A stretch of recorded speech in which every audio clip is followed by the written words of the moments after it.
पौराणिक कथाओं के अनुसार जब देवताओं और मानव जाति पर दैत्यों का अत्याचार बढ़ गया, तब सभी देवता भगवान विष्णु और भगवान शिव के पास समाधान के लिए गए। सभी ने मिलकर आदिशक्ति मां दुर्गा का आवाहन किया। मां दुर्गा ने असुरों से युद्ध करते हुए शुंभ और रक्तबीज जैसे असुरों का सामना किया। रक्तबीज नाम के असुर को वरदान प्राप्त था कि उसके खून की हर बूंद से एक नया असुर उत्पन्न हो जाएगा। जब मां दुर्गा ने उसे मारने का प्रयास किया तो उसकी खून की बूंदों से लाखों रक्तबीज उत्पन्न हो गए। ऐसे में मां दुर्गा ने अपने भीतर से एक उग्र और भयंकर रूप को प्रकट किया। उनकी 4 भुजाएं हैं। एक हाथ में खड्ग तलवार है जो अधर्म का नाश करती है। दूसरे हाथ में एक कटा हुआ सिर है जो अहंकार और अज्ञान का प्रतीक है। बाकी 2 हाथ आशीर्वाद देने और रक्षा करने के लिए उठे हुए हैं। मां काली की आंखें क्रोध और करुणा से भरी होती हैं। उनकी जीभ बाहर निकली होती है जो उनके उग्र रूप को दर्शाती है।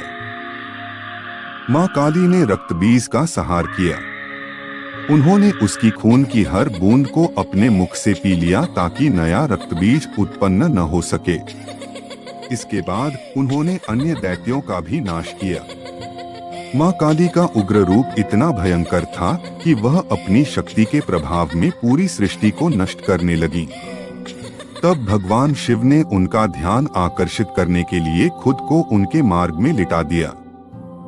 जैसे ही मां काली ने भगवान शिव को अपने पैरों के नीचे पाया, उनका क्रोध शांत हो गया।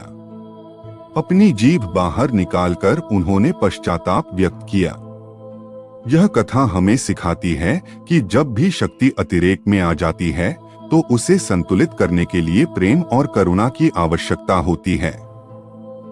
मां काली केवल विनाश की देवी नहीं है, वह नवजीवन और आत्मज्ञान की भी प्रतीक हैं। मां काली का हर कार्य यह दर्शाता है कि सत्य की हमेशा विजय होती है। उनके स्वरूप और उनके कर्म हमें यह समझाते हैं कि हमें अपने भीतर के दोषों और कमजोरियों का नाश करना चाहिए। मां काली हमें भय से मुक्त होकर जीवन जीने की प्रेरणा देती हैं। मां काली की कथा हमें यह सिखाती है कि हमें जीवन में हर बुराई से लड़ने के लिए दृढ़ संकल्पित रहना चाहिए। उनके भयंकर रूप के पीछे करुणा और ममता छिपी हुई है। जब तक हम अपने भीतर के अज्ञान, अहंकार और भय को नष्ट नहीं करेंगे, तब तक सच्ची शांति प्राप्त नहीं कर सकते। यह कथा आपको प्रेरणा दे और आपके जीवन में सकारात्मक ऊर्जा का संचार करे।